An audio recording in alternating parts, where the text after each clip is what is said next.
రక్తదానం ప్రాణదానంతో సమానమని, రక్తదానం చేయటం వల్ల ప్రాణాపాయ స్థితిలో ఉన్నవారి ప్రాణాలను కాపాడటానికి అవకాశం ఉంటుందని ఏపీ స్పీకర్ అయ్యన్న పాత్రుడు అభిప్రాయపడ్డారు.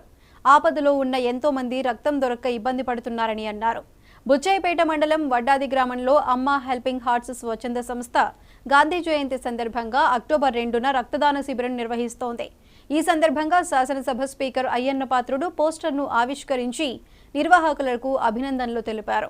స్వచ్ఛందంగా ప్రతి ఒక్కరూ శిబిరంలో పాల్గొనాలని, మద్యం సేవించి రక్తదానంలో పాల్గొన్న ప్రయోజనం ఉండదని అన్నారు. ఈ సందర్భంగా శిబిరం నిర్వాహకులు అయ్యన్నను శాలువాతో సత్కరించారు.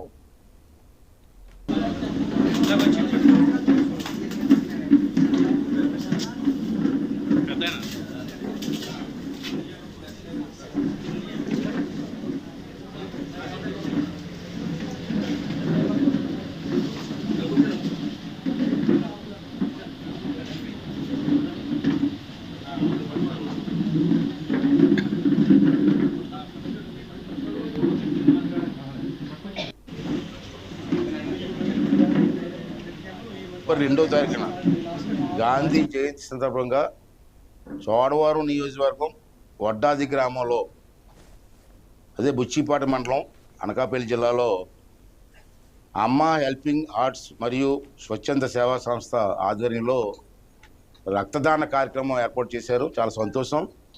ఎందుకంటే ఈరోజు చాలామంది రక్తం దొరక్క చాలామంది ఇబ్బంది పడుతున్నారు. అంచేత అందరూ కూడా రక్తదాన కార్యక్రమాలు పెట్టడం చాలా పుణ్యమైన కార్యక్రమం. మీరు 1,00,000, 2 లక్షలు డొనేషన్లు ఇవ్వడం కాదు, రక్తదానం ఇస్తే కొంతమంది ప్రాణాలు కాపాడడానికి చాలా అవకాశం ఉంటుంది. కాబట్టి ఇటువంటి రక్తదానాలు అందరూ చేయవలసిన అవసరం ఉందని నేను మనం చేస్తున్నాను. అలాగే వడ్డాదిలో మరి రేపు చేస్తున్నటువంటి రక్తదాన కార్యక్రమాల్లో స్వచ్ఛందంగా రండి. రక్తదానం ప్రాణదానంతో సమానం మనం వింటూ ఉంటాం. అంచేత అందరూ వచ్చి ఈ కార్యక్రమంలో పాల్గొనండి. మరి ఏమనుకోకపోతే ఒక రిక్వెస్ట్ ఏంటంటే, మీరు రక్తదానం ఇచ్చేవాళ్ళు రాత్రి మాత్రం మందు తాగొద్దండి. మందు తాగితే మీ రక్తం పనిచేయదు, మీరు ఇచ్చినా సుఖం లేదు. అంచేత ఒక్కరోజు మందు మానేసి వడ్డాది వెళ్ళి ఎక్కువ మంది పాల్గొని మీరు రక్తం ఇస్తే ఎంతోమంది ప్రాణాలు కాపాడిన వాళ్ళు అవుతారు. అంచేత అందరూ కూడా ఈ రక్తదాన కార్యక్రమం విజయవంతం చేయవలసిందిగా కోరుకుంటూ, అలాగే ఈ కార్యక్రమాన్ని చేస్తున్నటువంటి అక్కడ ఉన్న నాయకులకి, ముఖ్యంగా మన తాతయ్య బాబు గారు, మన పార్టీ ప్రెసిడెంట్ గారు, వీరు ఆధ్వర్యంలో జరుగుతుంది, అందరూ సహకరిస్తున్నారు. కాబట్టి ఈ రక్తదాన కార్యక్రమాన్ని విజయవంతం చేయవలసిందిగా ప్రతి ఒక్కరిని పేరు పేరున కోరుకున్నానండి. Thank you.